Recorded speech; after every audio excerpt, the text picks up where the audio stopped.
সকল ছাত্রছাত্রীকে আমার এই চ্যানেলে স্বাগত জানাই। ভারতের যে 4টি জীববৈচিত্র্যের হটস্পট রয়েছে সেই জীববৈচিত্র্যের হটস্পটগুলি নিয়ে একটু আলোচনা করব। প্রথম আমাদের যে জীববৈচিত্র্যের হটস্পট রয়েছে, দেখো হিমালয়ান হটস্পট।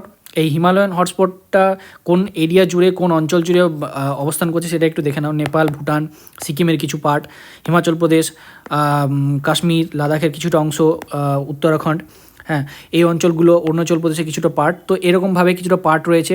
এখানে দেখো দুটি প্রজাতি আমি এখানে এক্সাম্পল দিয়েছি, একটা হচ্ছে ওয়াইল্ড এশিয়ান ওয়াটার বোফ্যালো আর একটা হচ্ছে একশৃঙ্গ গন্ডার। তোমরা ছবি দেখলে বুঝতে পারবে কোন কীরকম দেখতে হয়।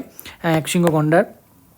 বেশ, 2 নম্বর যে হটস্পট রয়েছে সেটা হচ্ছে Indo Burma hotspot. Indo Burma হটস্পটের কয়েকটা স্পিসিস হচ্ছে, দেখো সেগুন গাছ, ঠিক আছে, অরেঞ্জ নেক পার্টিস বলে একটা পাখি যেটা এরকম দেখতে হয়, তারপরে হচ্ছে গ্রে ক্রাউন ক্রোকাস বলে একটা পাখি, ঠিক আছে, চড়াই পাখির মতো দেখতে হয়। তো এই হচ্ছে এই স্পিসিসগুলো। এর যে অঞ্চলগুলো রয়েছে, দেখো আমাদের যে 7 সিস্টার স্টেট রয়েছে তাদের কয়েকটা পার্ট, যেমন মিজোরাম, নাগাল্যান্ড, মণিপুর, ত্রিপুরা, মেঘালয়, হ্যাঁ। তো এই যে পার্টগুলো রয়েছে এগুলো, প্লাস আন্দামানের যে আন্দামান অঞ্চলটা, আন্দামান নিকোবর আইল্যান্ডের যে আন্দামান অঞ্চলটা, সেই পার্টটাও হচ্ছে ভারতের। এছাড়াও যে যদি দেশগুলো বলা হয়, Myanmar, Vietnam, Laos, Thailand, Cambodia, এই পার্টগুলো, চায়নার কিছুটা পার্টগুলো, এইটা হচ্ছে ইন্দো বার্মা হটস্পট রিজনের পার্ট।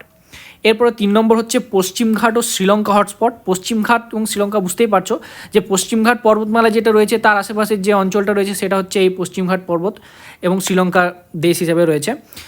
এখানে যদি স্টেটসগুলো বলো তো গুজরাটের কিছুটা পার্ট, তারপরে হচ্ছে মহারাষ্ট্র, তারপরে হচ্ছে কর্ণাটকা, তারপরে হচ্ছে কেরালা। এই 4টে স্টেটস আমরা এখানে দেখতে পাই।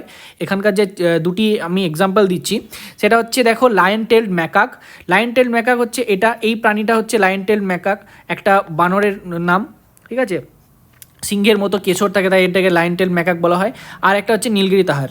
নীলগিরি তাহার একটা ছাগল টাইপের একটা জীব, কিন্তু সেটা নীলগিরি পাহাড়ের ক্ষেত্রে একমাত্র পাওয়া যায়, যেটা এন্ডেমিক স্পিসিস হিসেবে সেখানে ধরা হয়। বেশ, 4 নম্বর যেটা রয়েছে সেটা হচ্ছে সুন্দাল্যান্ড। সুন্দাল্যান্ডের ক্ষেত্রে আমরা যে দেশগুলো দেখতে পাচ্ছি, দেখো Malaysia, Singapore, Indonesia, Java, Sumatra, Borneo দ্বীপগুলো রয়েছে। এখানকার যে প্রজাতিগুলো রয়েছে, দেখো র্যাফলেশিয়া ফুল, পৃথিবীর সবথেকে বৃহত্তম ফুল র্যাফলেশিয়া, সেই র্যাফলেশিয়া ফুল, বালি ময়না, এখানে তোমরা দেখতে পাবে বালি ময়না কেমন দেখতে হয়, এবং সুমাত্রান ওরাংওটাং, এটা হচ্ছে সুমাত্রান ওরাংওটাং, ঠিক আছে, বালি ময়না, সুমাত্রান ওরাংওটাং এবং র্যাফলেশিয়া ফুল। তো এটা হচ্ছে এই সুন্দাল্যান্ডের পার্ট। সুন্দাল্যান্ডের পার্ট ভারতের হিসাবে কি করে ধরা হয়, যে আমাদের যে নিকোবর আইল্যান্ড রয়েছে এই নিকোবর আইল্যান্ডটা সুন্দাল্যান্ডের পার্ট হিসেবে ধরে। তো এই 4টি বায়োলজিক্যাল হটস্পট আমরা দেখতে পাই, জীববৈচিত্র্য হটস্পট।